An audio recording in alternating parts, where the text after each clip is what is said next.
është një kompani, pra ka një shprehje interesi, ka një proces që ka nisur me autoritetet, është një pronë private për ta bërë shumë të qartë.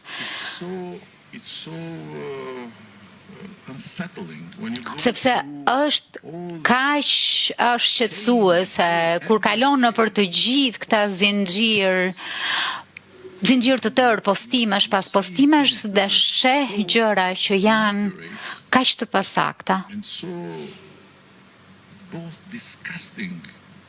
Dhe që janë kaq neveritse, dhe në qoftë se nuk do të isha në këtë pozicion, në qoftë se nuk do të isha plotësisht i vetëdijshëm për faktin që nuk do të njihja plotësisht faktin, do të më neveritej të shija që qeveria ime apo kryeministri im po shesin një ishull pa më treguar asfare pse dhe çfarë do të ndodh. Po sigurisht që do të ndihesha i neveritur, por a është e vërtet?